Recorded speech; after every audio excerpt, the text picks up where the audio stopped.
오늘은 상실한 자를 돌보시는 하나님, 이 제목을 가지고 여러분과 같이 말씀을 나누고자 합니다. 하나님은 사라에게서 쫓겨나서 광야에서 울고 있는 하갈의 소리를 들으셨습니다. 또한 예수님은 5명의 남편에게서 소박을 맞은 사마리아 여인을 맞아 그녀의 마음의 소리를 들으셨습니다. 이처럼 하나님은 뭔가 특별한 사람, 잘난 사람, 능력 있는 사람, 문제가 없는 사람의 소리만 들으시는 분이 아닙니다. 하나님은 아무도 주목하지 않는 사람의 소리, 그리고 문제투성이의 그 사람의 소리, 그 소리를 다 들으십니다. 마찬가지로 하나님은 우리가 말을 하면 들으십니다. 우리가 누구인지, 어떤 사람인지 그것은 둘째 문제입니다. 말을 하는 것이 중요한 거예요. 입을 벌려서 말을 해야 돼요. 그래야 하나님이 들으시고 우리에게 응답하시는 것입니다. 이러한 맥락에서 우리는 오늘 모든 사람들이 별로 관심을 갖지 않는 그런 성경 속의 한 사람을 하나님이 어떻게 돌보셨는지 함께 살펴보고자 합니다. 우리는 성경을 읽을 때 주로 주인공에게만 관심을 갖습니다. 그것이 자연스러운 일이지만 조연들에게도 관심을 가질 필요가 있습니다. 왜냐하면 우리는 세상을 살아갈 때 주연으로 산다기보다는 주로 조연으로 이렇게 살아가기 때문입니다. 예를 들어서 로마서 9장 13절에서 기록된 바 내가 야곱은 사랑하고 에서는 미워하였다 하신 것과 같으니라. 이 말씀을 우리가 대할 때 어떤 생각이 드세요? 마치 하나님이 야곱은 사랑하시고 에서는 버렸다, 이렇게 생각이 되시지 않습니까? 하지만 우리가 이 성경의 흐름을 쭉 보면은 하나님은 절대 에서를 버리지 않으셨습니다. 마찬가지로 우리 또한 누구는 취하고 누구는 버리고 그런 거 하지 말아야 합니다. 그런 태도는 별로 좋지가 않습니다. 여러분이 생각해 보시면 이방 민족으로 취급되는 그런 사람들이 굉장히 아브라함과 가까운 그런 사람임을 알 수 있습니다. 그러니까 암몬, 모압 이 민족이 이방 민족이잖아요. 그렇지만 아브라함의 조카 롯의 후손인 것을 여러분이 잘 아실 겁니다. 그리고 지금의 아람 민족 이스마엘의 아들, 이스마엘의 후손, 그들이 바로 그런 사람들입니다. 그러니까 굉장히 가까운 사람들이죠. 여러분 생각해 보시면 오늘날 선교사들이 그 아랍 지역이나 그리고 정말 복음이 많이 전해지지 않는 그런 지역에 가서 수고하는 것을 보면 다 이방 민족들에게 하는 거 아닙니까? 이방 민족인데 왜 복음을 전합니까? 이방인이냐 아니냐, 이것은 구약이냐 신약이냐 그런 거 따질 필요도 없이 이 이방인은 하나님 믿지 않는 사람들, 하나님을 섬기지 않는 사람들, 이 핏줄보다는 하나님을 섬기는 사람이냐 믿는 사람이냐, 그것이 중요한 것입니다. 여러분 잘 아시는 룻 있잖아요. 룻이라고 하는 사람 모압 사람이었습니다. 그렇지만 이 사람이 보아스하고 결혼을 하면서 유대 민족으로 편입이 됐죠. 그리고 이 사람이 나중에 뭐가 돼요? 예수님의 조상이 됩니다. 하나님이 아브라함을 택하신 것은 그 아브라함의 후손 이스라엘만 복을 받으라고 그렇게 택하신 게 아니라 모든 민족이 아브라함을 통해서 복을 얻도록 하신 것임을 우리가 꼭 기억해야 합니다. 같은 맥락에서 교회 공동체는 아브라함의 피가 아니라 예수 그리스도의 피로 이렇게 이루어진 거예요.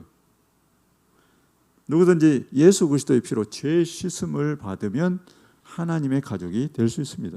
우리가 다 그러한 사람들입니다.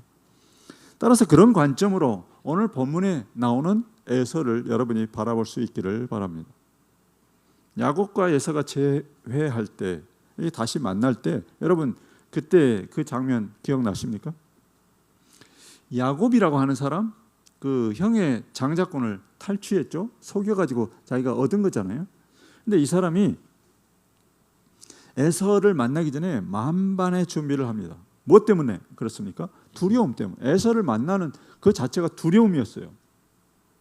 그래서 야복나루에서 그가 밤새도록 씨름한 거, 그게 바로 그 에서를 두려워해서 뭐 그런 것이었죠. 그 하나의 에서를 만나기 위한 준비 작업 중에 하나였습니다.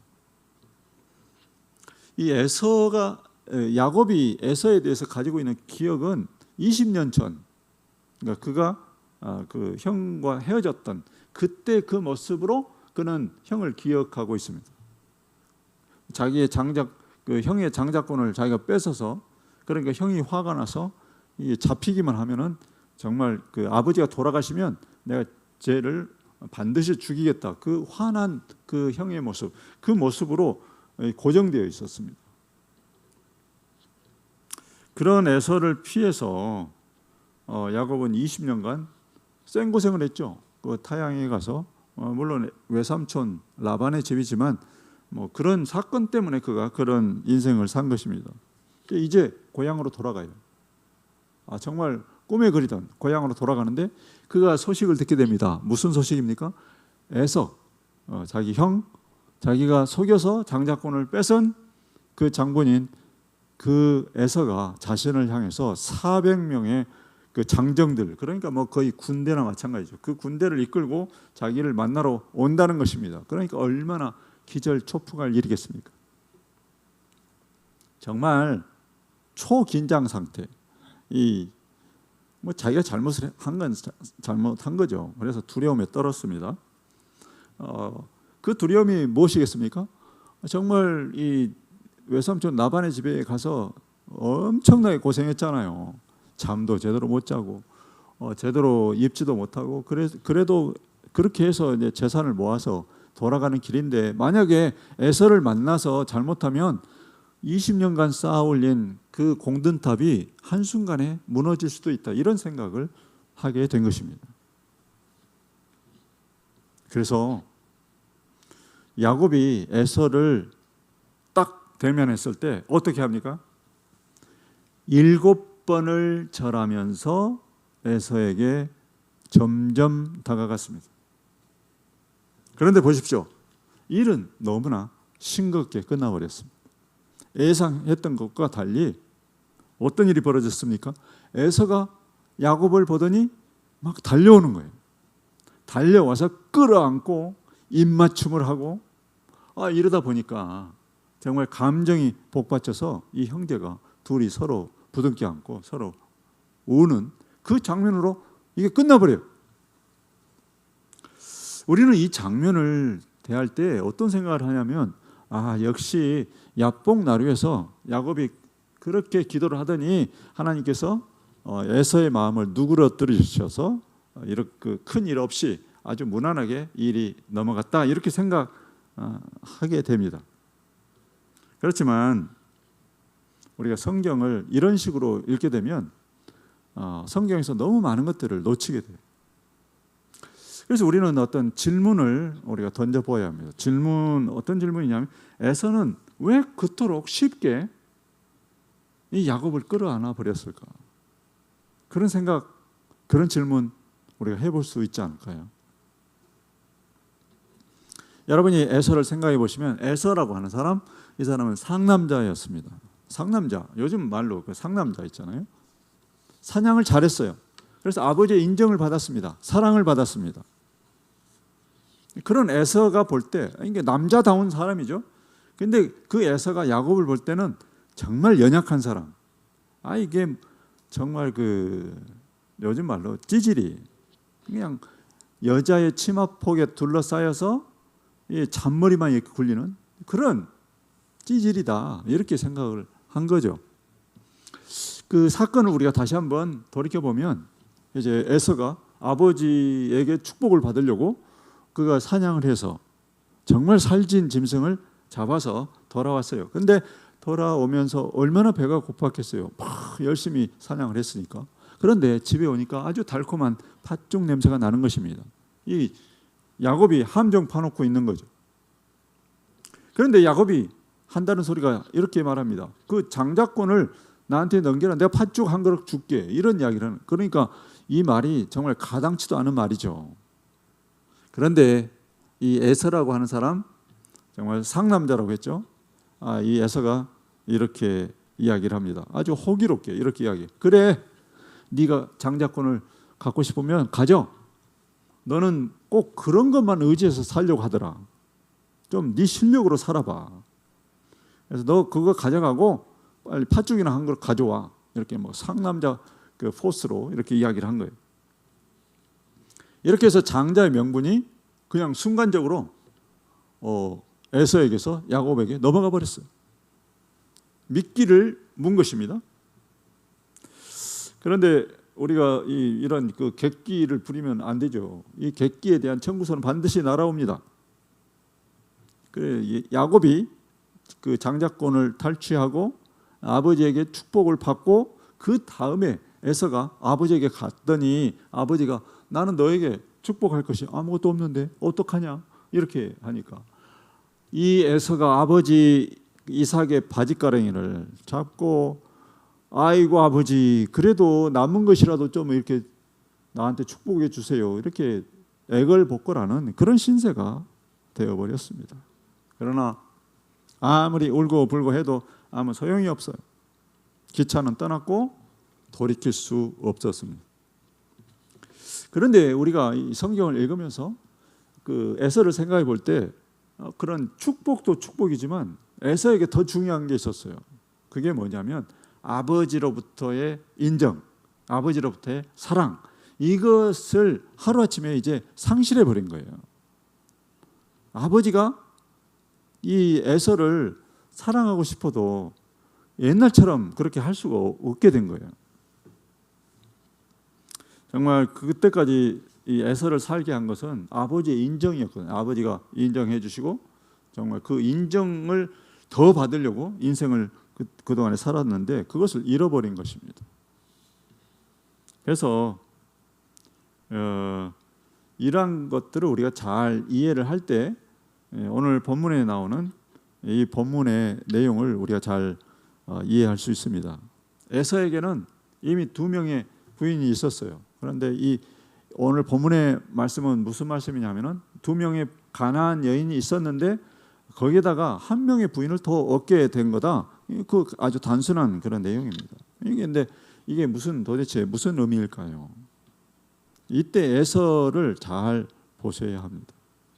상남자 에서 거침없이 행동하던 그 에서의 모습과 다른 그 모습이 이 본문에 녹아 있습니다. 신중함, 뭔가 좀 에서가 달라졌어요. 신중해졌어요. 그는 그 가나안 여인을 이 가나안 여인하고 이제 사는데 그것을 아버지가 그렇게 기쁘게 생각하지 않으신다고 하는 그 생각을 하게 된 거예요. 그래서 그러면 아버지를 어떻게 하면 기쁘게 해드릴까 이렇게 이제 고민을 했던 거죠.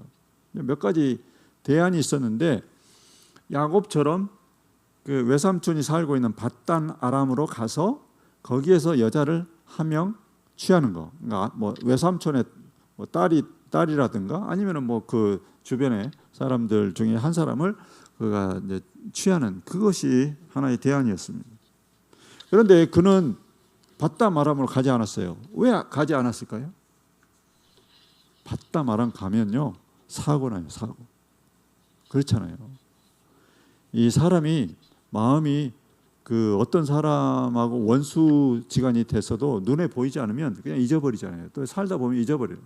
근데 밧담 아람 갔다가는 야곱이 보일 거고 그럼 야곱을 보게 되면 그 복수심이 다시 치밀러 올라와서 사고를 칠 수 있어요. 그러니까 만약에 에서가 밧담 아람으로 간다고 하면은 아버지가 어떻게 생각하실까요? 근심 걱정이 생기겠죠. 혹시 사고 나지 않을까? 저놈이 혹시 야곱을 때려 죽이지 않을까? 이런 생각을 하게 된단 말이죠. 그러니까 이 에서가 가지 않았어요. 신중해진 거예요. 아버지의 생각을 살피고 있습니다. 대신에 이제 외삼촌 집에 가지 않고 이 사람이 어디로 가냐면은 친삼촌이 누구예요? 이스마엘. 친삼촌에게로 갑니다. 이것을 두고 사람들이 생각하기를 무슨 이스마엘이냐? 이스마엘은 그 이슬람교 아니냐? 왜 그런 쪽으로 이렇게 갔을까? 역시 에서는 문제가 있구나 이렇게 생각을 하실지 모르지만 그것은 오늘날의 시각이에요. 오늘날의 시각으로 보는 것입니다.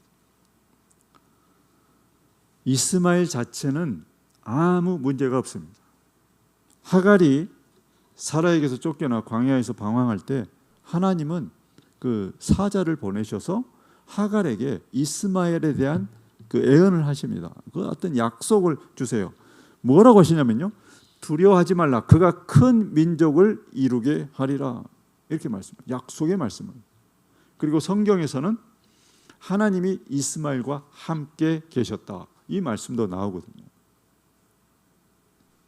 하나님은 모든 자의 하나님이신 것입니다. 구약을 읽는다고 해서 꼭 이방 민족, 이 사람들은 나쁜 사람, 이스라엘 그러면 좋은 사람. 이스라엘이 꼭 좋습니까? 이스라엘은 정말 말을 안 들어서 하나님께 매를 맞고 또 매를 맞고 또 매를 맞다가 멸망해서 그냥 포로로 잡혀갔잖아요. 근데 이방 민족에서도 하나님을 믿고 돌아온 사람들이 많았습니다. 하나님은 모든 자의 하나님이십니다. 그러니까 우리가 전도도 하고 선교도 하고 그러는 거 아닙니까?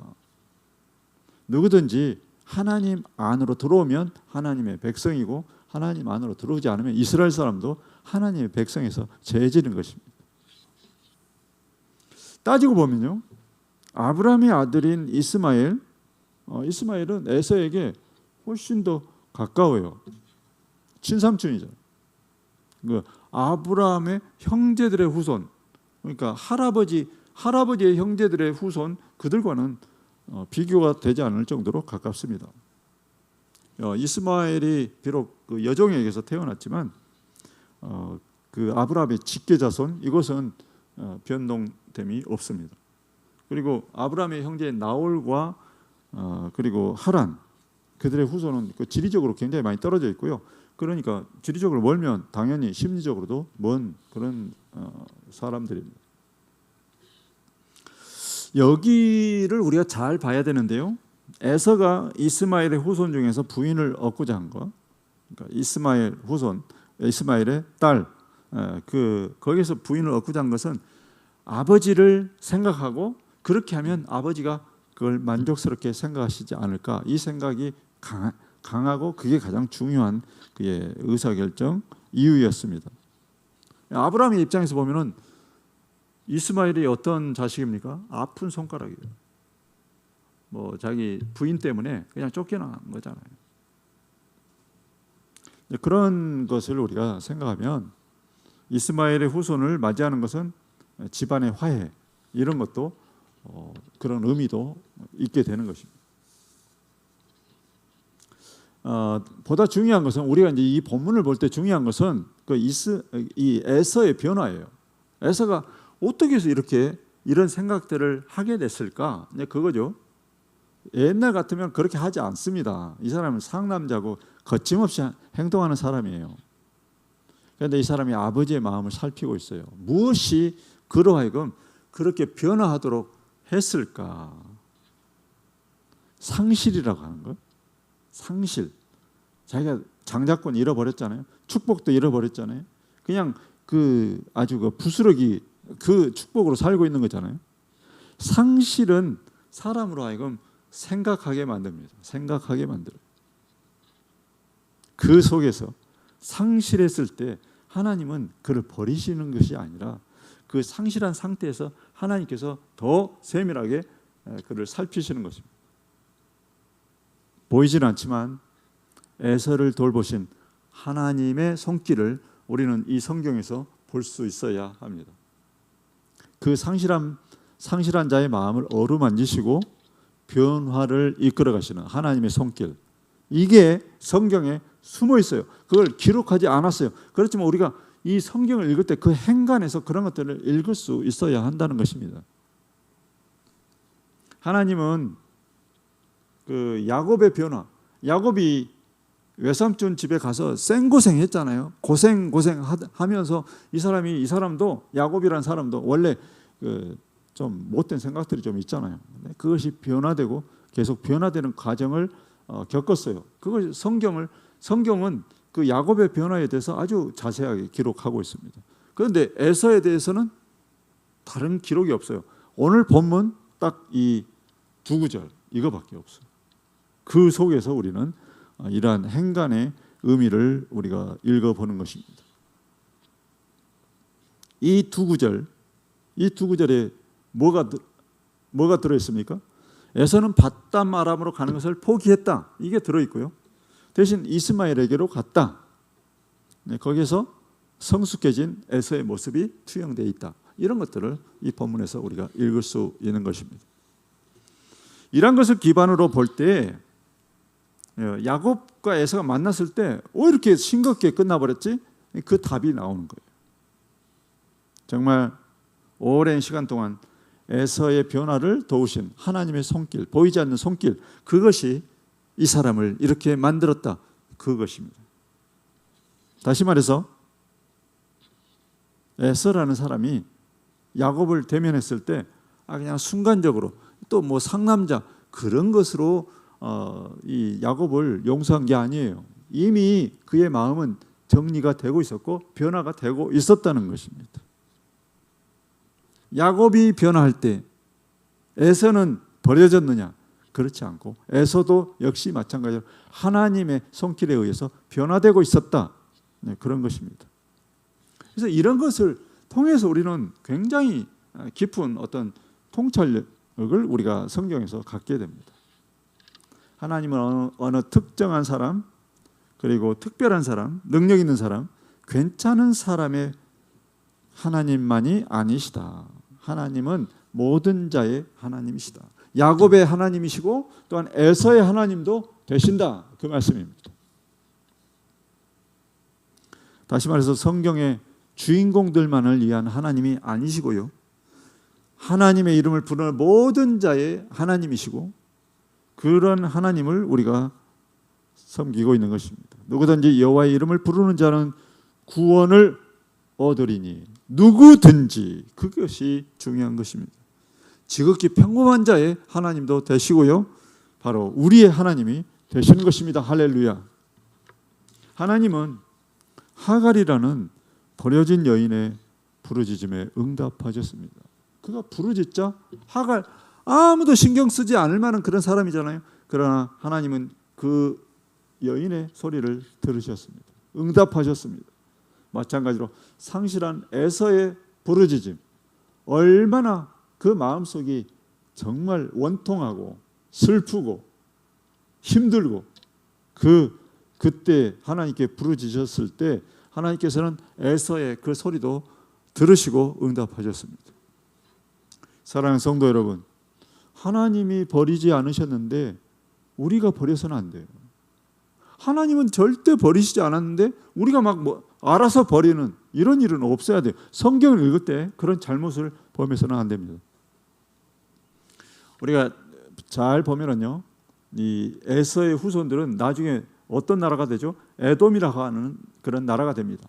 그리고 이 에돔이 나중에 이제 그 바벨론 포로 뭐 그런 그 포로기를 지나서 나중에 이제 그 다시 나라가 세워지는데 그 나라가 뭐 어떤 나라냐면 이두미아라고 하는 그런 나라입니다.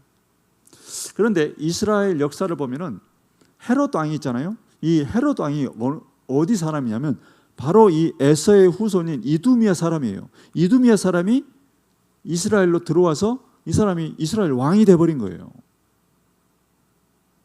놀랍지 않습니까? 그리고 이 헤롯이 왕이 된 다음에 이두미아 사람들이 한 사람, 두 사람 계속적으로 이 이스라엘 땅으로 와서 유대 사람이 돼버린 거예요. 이게 무슨 말입니까? 야곱의 후손이 이스라엘이잖아요. 그런데 에서의 후손들이 합쳐지고 또 합쳐지고 합쳐져서 이제 이스라엘이 하나가 돼버린 거예요. 하나가. 하나님의 인도하심이 이토록 오묘합니다. 놀라운 일입니다. 보이지 않는 하나님의 손길은 이렇게 에서와 야곱을 하나의 나라로 묶으신 것입니다. 그런데 우리가 왜 에서를 버려야 합니까? 에서가 팥죽 한 그릇 때문에 장자권 버린 거 잘못했어요. 그렇지만 그것 때문에 버림을 받은 것은 아니다. 그 말씀입니다. 한 번의 실수가 한 사람의 운명을 좌우하지 않습니다. 하나님은 반드시 만회할 기회를 주십니다. 그 행위 자체는 망령된 것이었지만 그렇다고 해서 하나님이 그를 버리시지는 않아요. 그가 다시 돌아오는 한, 그가 하나님 안으로 들어오는 한 하나님은 그를 버리시지 않으십니다. 그런데 우리가 히브리서 12장 7절을 보면 12장 17절 이 말씀 보면 아니 목사님 그렇게 말씀하시는데 히브리서 12장 17절을 한번 보세요. 이 말씀은 왜 이렇게 되어 있습니까? 자 봅시다. 너희가 아는 바와 같이 그가 그 후에 축복을 이어받으려고 눈물을 흘리며 구하되 버림바가 되어 회개할 기회를 얻지 못하였느니라. 하나님 여기 보세요 목사님 버렸다고 했잖아요. 버렸다고.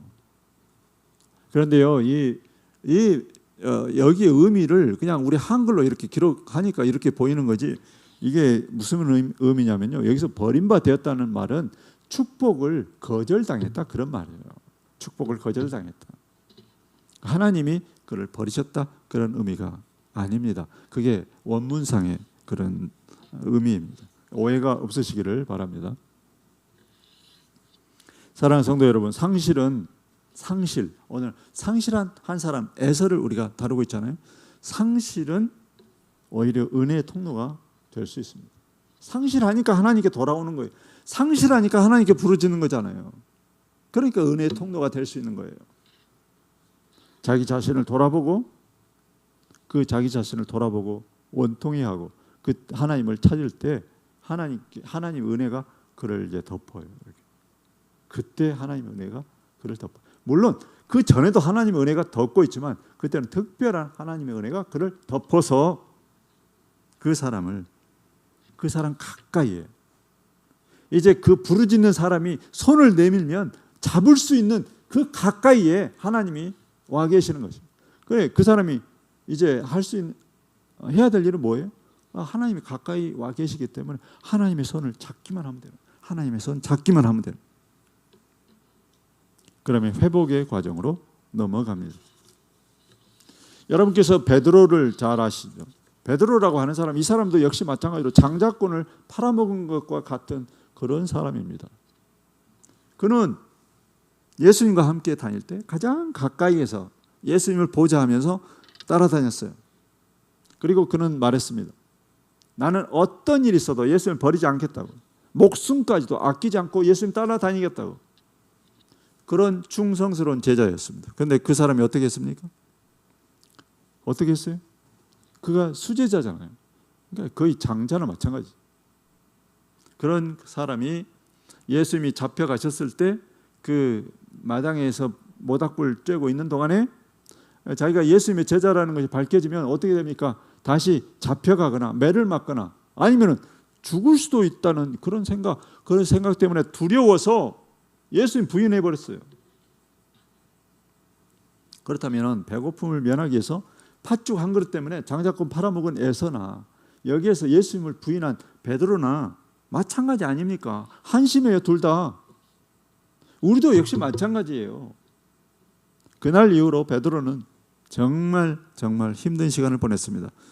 깊고 깊은 그 침체 늪에서 헤어나지를 못했습니다. 그토록 활발하던 베드로가 이제 입을 딱 다물고 아무 말 하지 않아요. 침묵의 시간. 말 없는 사람이 되어버렸어. 무슨 일이든지 제일 먼저 앞장서던 이 사람이 아주 소극적인 사람이 되어버렸습니다. 이제 그는 생각했습니다. 내가 어떤 일로도 내가 나선다고 하는 것은 내가 이렇게 맞지 않는 거야. 부적절해. 그렇게 생각하고 살고 있었던 것입니다. 심적인 고통이 말로 할 수가 없습니다. 나는 이제 아무런 자격이 없어. 나 같은 사람이 무엇을 할 수 있단 말인가? 나는 배신자야. 내가 자주 비난하던 그 사람이 바로 나야. 그래서 이 베드로가 어떻게 했습니까? 예수님 부활하신 주님을 만났어요. 얼마나 기뻤겠어요. 그렇지만 베드로는 오히려 죄책감이 더 커졌어요. 그러니까 이 부활하신 주님을 만나고도 그가 어떻게 해요? 물고기 잡으러 가버렸어요. 부활하신 주님이 이 베드로의 내면 상태를 모르실 리가 없잖아요. 그래서 베드로를 가까이 불렀습니다. 따로 불러서 예수님이 말씀하십니다. 3번 말씀하셨어요. 네가 나를 사랑하느냐? 네가 나를 사랑하느냐? 네가 나를 사랑하느냐? 이런 대화를 주고받으면서 베드로는 뭔가 좀 깨달은 게 있었어요. 아, 이게 무슨 질문인가? 그때까지 베드로는 자기가 막 앞장서서 뭔가를 막 이렇게 하면은 그것이 주님을 따르는 것이라고 그렇게 생각했습니다. 그렇지만 이 예수님과의 이 대화를 나누면서 베드로가 생각했어요. 아, 예수님을 따른다고 하는 것은 예수님의 뜻이 무엇인지 그것을 살펴서 그 뜻에 맞춰서 사는 것이 그게 예수님을 따라가는 것이다. 그렇게 그가 깨달음을 갖게 되었습니다. 그래서 베드로가 그날 그 예수님과의 만남을 통해서 이제 사람이 회복되었어요. 사랑하는 성도 여러분, 에서의 회복을 도우셨던 하나님, 베드로의 회복을 도우셨습니다. 역시 마찬가지로 우리도 그렇습니다. 하나님은 유명한 자나 무명한 자나 능력이 있는 자나 없는 자나 믿음이 있는 자나 없는 자나 하나님을 사랑하는 자나 하나님을 사랑하지 않는 자도 하나님은 다 가리지 않고 그들이 하나님의 이름을 부르기만 하면 그들의 회복을 도우십니다. 아담이 범죄했을 때 하나님은 아담을 버리시지 않았어요. 범죄했다고 물론 그 사람 때문에 우리가 얼마나 많은 그 원죄의 그 짐을 지고 우리가 살아야 했습니까? 그렇지만 하나님은 아담을 버리시지 않았어요. 어떻게 하셨습니까? 그를 위해서 가죽옷을 지어서 하나님이 가죽옷을 지어서 그에게 입히셨습니다. 아무런 대책이 없는 하갈의 소리를 들으셨고요. 사르밧 과부의 그 한숨 소리, 정말 깊은 그 한숨 소리를 하나님은 들으셨습니다. 사랑하는 성도 여러분, 하나님은 할 수만 있으면 모든 사람이 구원에 이르기를 원하십니다. 그것이 안 되는 것은 딱 하나예요. 이유는 딱 하나. 뭐 때문입니까? 인간의 완악함 때문입니다. 하나님은 모든 사람이 구원받기를 원하십니다. 구원받지 못하는 사람의 단 하나의 이유, 그것은 그 사람의 완악함 때문입니다. 나는 하나님 섬기지 않겠다. 자기가 그렇게 끝까지 고집을 부리기 때문에 멸망하는 것입니다. 그 이유 외에 하나님이 먼저 버리시지 않는다는 것입니다. 언제든지 돌이키기만 하면 됩니다. 어서 빨리 여러분의 소리. 그러니까 우리가 하나님께 할 수 있는 것은 이거밖에 없어요. 하나님께 그냥 부르짖는 거예요. 하나님, 나의 허물에도 불구하고 하나님은 나를 사랑하시는 하나님이신 것을 믿습니다. 그러니까 나를 받아주세요. 여러 가지 허물과 죄와 그 여러 가지 우리의 참 부족한 모습에도 불구하고 하나님께 다시 돌아가서 부르짖기만 하면 되는 것입니다. 그렇게 하지 않아도 하나님은 우리의 형편을 잘 아시지만 우리로 하여금 그렇게 하라고 말씀하십니다. 왜냐하면 그것이 하나님과의 소통 방식이거든요. 우리가 부르짖으면 들으시고 회복시켜 주시고 우리를 온전한 길로 인도해 주시는 하나님이신 것입니다. 우리의 상한 심령을 하나님께 내어놓는 것, 그것이 바로 하나님과의 관계의 새로운 출발점입니다. 오늘 예배에 참석하신 여러분 모두가 이 말씀을 통해서 정말 에서라고 하는 사람, 아무도 관심을 갖지 않는 그 사람의 회복조차 도우신 그 하나님이 우리의 하나님 되신다는 것, 우리가 그 은혜로 하나님의 백성이 되었다는 것, 그것을 마음속에 잘 간직하고 돌아가시는 여러분 되시기를 예수님의 이름으로 축복합니다.